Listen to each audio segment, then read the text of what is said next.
125 అడుగుల doctor BR Ambedkar గారి విగ్రహం మీద దాడి చేయడం అంటే ప్రజాస్వామ్యం మీద దాడి చేయడం.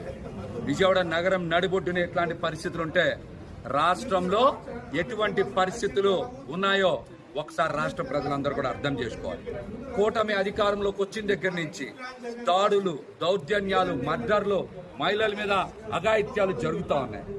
అంతకు మించి ఈ రోజున ప్రపంచమే తలెత్తుకునేలాగా జగన్మోహన్ రెడ్డి గారు అత్యంత ప్రతిష్టాత్మకంగా డాక్టర్ బిఆర్ అంబేద్కర్ గారి విగ్రహాన్ని ఇక్కడ ఏర్పాటు చేస్తే మరి అంబేద్కర్ గారి మీద కూడా మలాటలతో, సుత్తులతో, పలుగులతో దాడి చేయడం అంటే మీకు ప్రజాస్వామ్యం మీద నమ్మకం లేదు.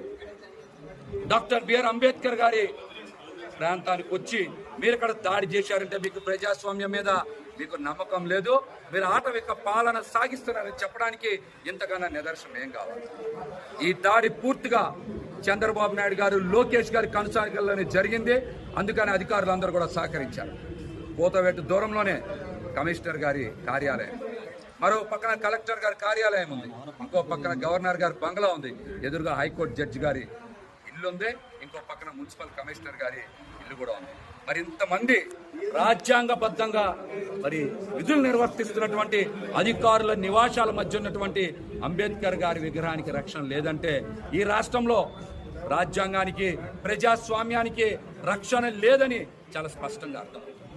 జగన్మోహన్ రెడ్డి గారు బహుజనుల పట్ల, బీసీ, ఎస్సీ, ఎస్టీ, మైనార్టీల పట్ల ఎంతో నిబద్ధతతో అంబేద్కర్ గారి విగ్రహాన్ని ఇక్కడ పెట్టి అలాగే ఒక చిన్న జిల్లా ఏర్పాటు చేస్తే మీరు ఇలాంటి దుర్మార్గం చేస్తారా? ఇలాంటి దుర్మార్గం చేస్తారా?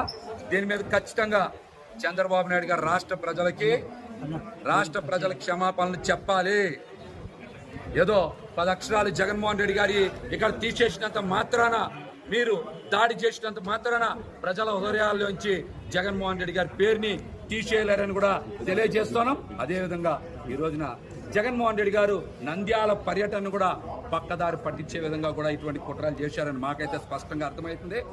విజయవాడ నగరంలో ఇంకోసారి ఇట్లాంటివి చేస్తే తీవ్రమైన పరిస్థితులు ఉంటాయని కూడా హెచ్చరిస్తాం.